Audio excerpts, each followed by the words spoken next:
Chapter 12. Future Plans. The twins kept their word of not mentioning the crystals when they told everyone at the base about their latest trip. Cal got Orbis alone and told him, but all Orbis could do was shake his head and mutter explosive, over and over. When he did settle, he managed to partly explain himself. If you thought trading off license power rods was risky, even mentioning Ito crystals is enough to get you thrown into the coldest cryo prison forever. What's wrong with them? Only the Imperial people put a death sentence for anyone that tries to keep one. No license possible. Nothing makes them legal. And you've got to. That's double death. What can they do that makes them so dangerous? You don't know. Your engineers didn't tell you. Just they go in our plasma cannon. If we had one. A small crystal. One as big as your little finger. One like that can go in a plasma cannon. But a big one. One like you say.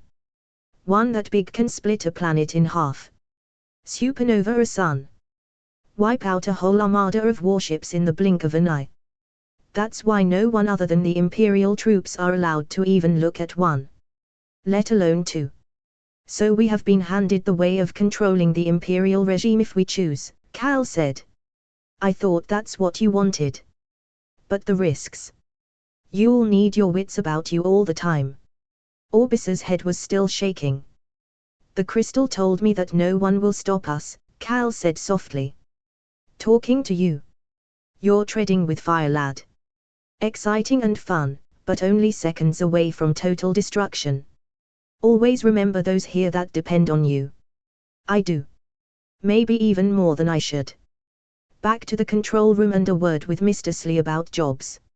Very good paying jobs they're not being, and other ship doing produce well. Maybe just something easy and close to put a few credits through my terminal. Can we put a few small jobs together? Better than leaving the women here gossiping. Idea I do. Terminal I sending soon. Cal went to find the women and prepare them. He was still waiting to get a word in when his terminal beeped. One pod from Cygnus 7 to N1195-7. 200 credits. Hardly had he read the last when another beep gave another job. One pod from Cygnus 7 to Grand Bazaar. 200 credits. Well, that wasn't too bad, providing Cygnus 7 wasn't in the outer belts. The beeps had attracted the twins, and they raced to get Mia. According to the list, no empty pods were needed, so they were ready to fly. Mia pronounced Cygnus 7 as an hour away. An easy trip with no worry at the end. Should be back before dinner. After the mining planets, Cygnus 7 looked like a paradise from orbit. Blue and green and some white at the poles. No vast pits and no huge sprawling cities. When Cal called for landing details, they were provided with ease. Almost at the last minute Cal asked for extended scanners to be checked, and for the first time, no cloaked Imperial warships were on the screens. No flagged ships either, other than their own. Maybe it really was paradise. 1 minute to landing, Mia called. Landing field clear. Entirely uneventful landing, and a carry-all making toward them towing 2 pods. All too efficient. The twins and Cal had the pods quickly secured and made sure the address was right on each pod. Cal's terminal signed and they were ready. N1195-7 next, he said. Half an hour in ether space. Maybe 1 hour total. N1195-7 didn't look so much like a paradise from orbit. Not an absolute wasteland, but from the right angle, it could be seen as such. Captain of the Sea Stallion with a pod for you, Cal said to the contact, but the reply was not very prompt. Eventually he was given a landing site, and suggested it would not be ready for 2 more hours. Nothing they could do but wait. This was not timed priority freight, and delays were par for the course in this game. Mia got the landing spot brought up on the main screen, and it was not what Cal expected. Rather like their home planet, the site was bare ground with old wrecked spaceships piled around and no real signs of life. 2 more hours will make this in-planet dark, Mia said. Fly down and see if we can find a hill close we can park on and watch, Cal said. That's a great pirate idea, Kira said keenly, the twins now joining Mia in scanning the area. Got it, Mia said. Left of the site. I'll ease on down. She did that exactly, slowly losing altitude while keeping the front pointed to the freight landing spot while Kira kept an eye on the extended scanner. No flagged ships, she reported. Hanging only feet above the hill the women had chosen, the landing site still just in sight, Mia dropped the final little way and cut the thrusters. Now we wait and watch. Absolutely nothing happened. 1 hour gone and it was time for snacks. 1.5 hours and everyone was sick of snacks and the light was going quickly. 1.75 hours and Cal's terminal beeped with a message to land in 15 minutes. Still no sign of movement. We could go now, Kira said in a bored tone. Or we can wait and watch the scanners, Cal said. Only 14 more minutes. We'll ignite the thrusters in 12 more, Mia said. Movement, Kira said. One vehicle. Wait, Cal said. All eyes now ahead trying to make out something. Then it was there, 2 vehicle lights making their way to the landing clearance. Check all scanners carefully again, Cal said. Particularly above us. Osh, Kira said. Cloaked ship far out, and no other flagged ships in sight. We'll make this a fast drop-off. Take off as soon as the freight is out and we have the receipt. 3 minutes to blast off. Mia waited for the exact second, the thrusters lit and the ship powering toward the landing site, staying low and nearly brushing the vegetation as it sped past. No one would expect an arrival like that. At the site, Mia spun the ship so the freight ramp was pointing to the pickup vehicle, and landed, but kept the thrusters idling. Cal and the twins had the ramp down and the correct pod untied and moving toward the ramp edge as the vehicle came close, 2 men getting out. 1 pod as requested, Cal said loudly. You have the receipt code. Didn't see you arrive, 1 man said. We're just waiting for you, Cal said. And keeping out of sight of that warship. What warship? The man certainly showing more than surprise. Directly above and way out. Lucky we got good legal freight. If nothing else, the mention of the warship made the transaction happen in record time. Receipt code good and 200 credits briefly appearing in Cal's account, then it was freight ramp up and Mia had the ship making for space once again. At least the next delivery should be easy. It was easy until Cal called the contact, and rather than delivering at the bazaar, the site was well out in the ship grave ground. At least delivery time was immediate. 15 minutes, Cal said while Mia loaded the coordinates. 12, but we'll go slow, she said.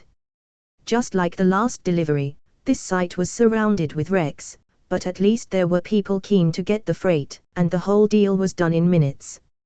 Home, Cal said with relief, and they were landing in another quarter of an hour. At least there was still 200 credits left in his terminal. Later, in the liner dining room, while everyone was sampling the new cooking, people were asking about their latest trips, so much that Cal decided to offer a formal report.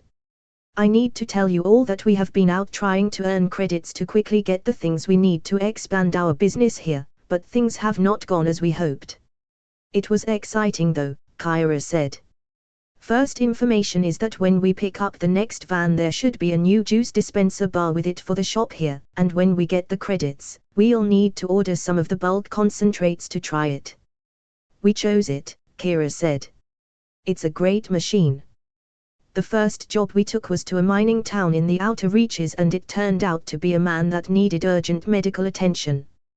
We did that work ourselves, as well as testing all the townspeople. Rather than credits, we got paid in power rods. Enough for us to swap for 6 more vans, so now we'll have a total of 12 vans in our fleet. Plenty of cheering at that. Then we got a call from friends of the first town. There had been an explosion at the mine and again we treated the injured. Again, no credits but we got some things we might be able to use in the future, and certainly found new friends. The people in this town are all good, hard-working people, and I'm very happy to help them. Mining is a hard but honest life, Orbis said distantly. Mining is the base that holds the whole imperial system in power, Agatha said forcefully, most faces turning to her.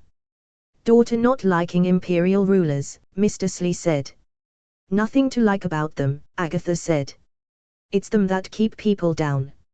It's them that make it impossible for us to get good work. They control every little thing in our lives and leave us poor and struggling until we finally give up and die. Not frightening people, Mr. Slee soothed.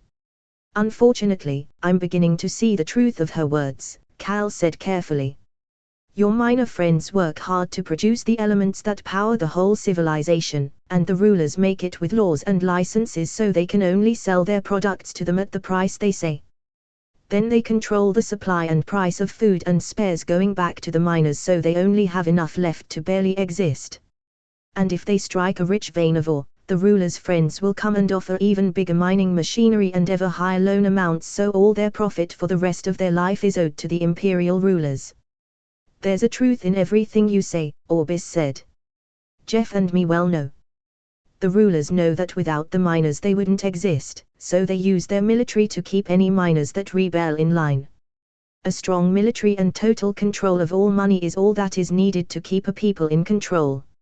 Nearly everything we do and say is controlled through the imperial system. They control all communication. They make and control the credit system. Through loans, they control where you can live and what you can own. What about the pirates? Cal asked. Aren't they supposed to be fighting against the imperial regime? Sort of, Agatha said. There is talk that the people behind the pirates are trying to oppose the imperial system, but no one supports those that attack innocent people and steal and plunder. That's not the way to get support, and I wouldn't want people like that in charge of me. What you're saying in a way is that if someone wanted to take on the imperial system, they would first need to set up a separate communication and credit system, and then create and form a military as well. Cal was looking at Agatha while everyone else stayed silent. You have it. Other small things, but that's the big ones. That would also need a big base outside the existing system that could be secured. That's true, but it's not easy to find. Or take over, Cal said. Like this planet. This planet is not ideal. Everything has to be shipped here. All we have here is dry dirt. This planet could be easily surrounded with warships and it would be quickly over. There's a lot of things to think about, Cal said carefully.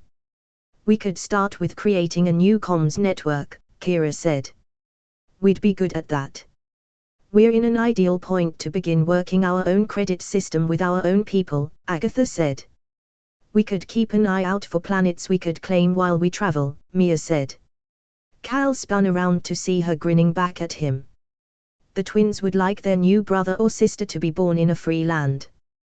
We built this base so we could move it if we needed, Orbis said. We even got a sign big enough to be seen forever.